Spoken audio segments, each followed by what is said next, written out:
Kaya po sa Department of Agriculture, ito po yung balita dahil maglalabas ng bagong guidelines ang NFA sa NFA rice po.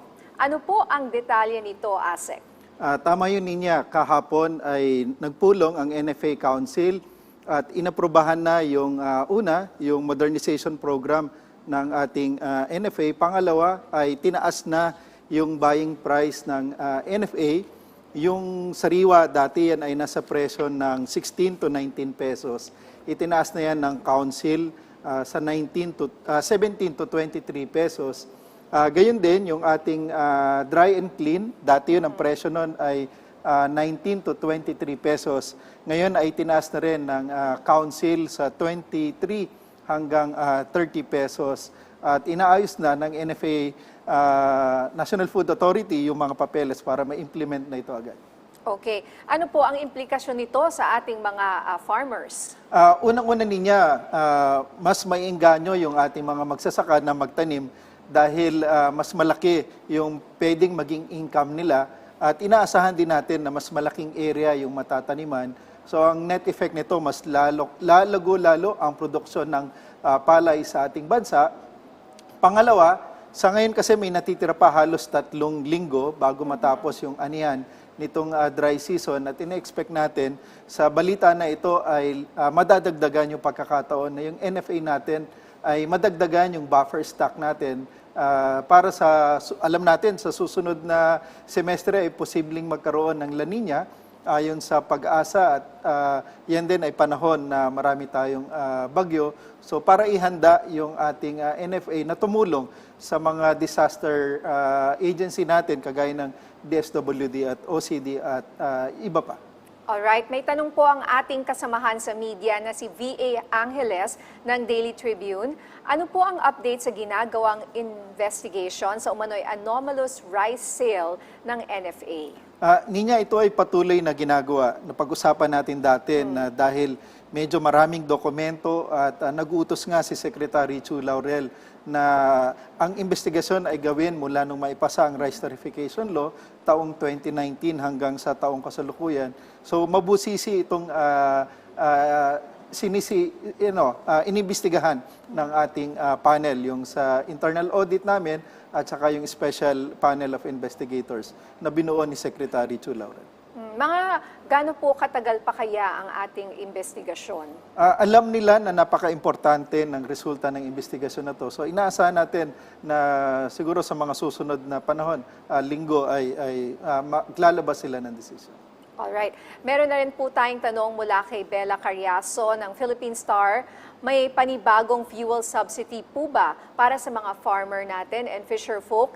Nabanggit po kasi ng DOE na pwedeng mabigyan na ang mga transport group ngayong sunod-sunod ang pagtaas po ng oil prices. At kung sakali, kailan po ito maibibigay, magkano, at sino po ang mga pwedeng mag-avail?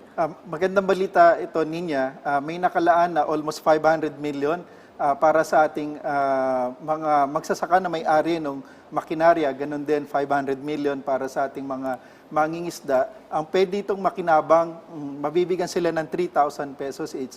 It is a one-time assistance para nga tumulong dito sa pagtaas na presyo ng gasolina. Ito ay para doon sa mga may-ari ng makinarya na RSBSA registered. Doon naman sa mga mangingisda, hindi tataas sa 3 metric tons yung tonnage ng kanilang bangka. Inaayos lang dito yung guidelines. So sa mga susunod na araw ay ilalabas na rin itong fuel assistance para sa ating mga magsasaka at mangingisda. So 3,000 pesos po, one time? Yes po, 3,000 ito every year na pinapasa sa General Appropriations, itong fuel assistance. At meron pa pong sunod na tanong si Bella Carriazo tungkol naman po sa sibuyas. Magkano na po ba ang farm gate price at nagrereklamo daw ang farmer sa Mindoro ng oversupply at pagbagsak ng farm gate price?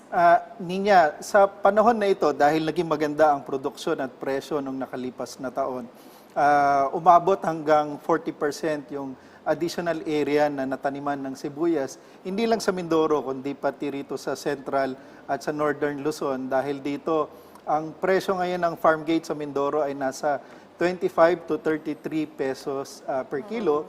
mas mababa ito kaysa yung mga nakalipas na araw at linggo na nasa mga 45 hanggang 55 pesos per kilo. So tumutulong ngayon ang ating Regional Field Office na makonect sila doon sa ating Food Terminal Incorporated dito sa FTI para madala muna doon, ma-store. At ang maganda dito sa Bulalakaw, sa Mindoro Oriental, ay inanaugurate na rin natin yung bago nating cold storage na pinondohan ng Department of Agriculture. Ganon din yung patuloy na marketing assistance natin.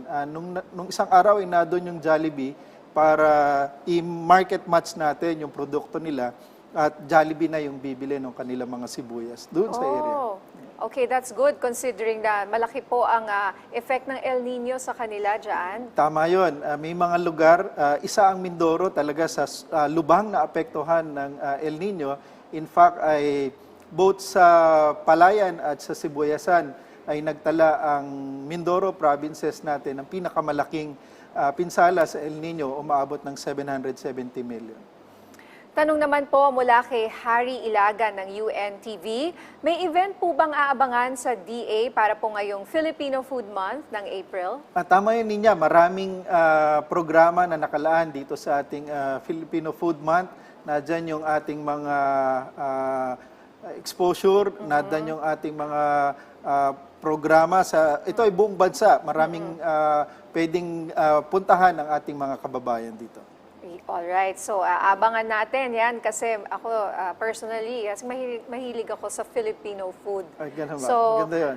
Inaasahan natin na yung mga activities, minsan meron po dyan na may mga, yung Filipino food, slow food movement, we guested them last week at meron nga pwede nyo pong puntahan yung Facebook page nila at meron po silang mga activities for the Filipino Food Month.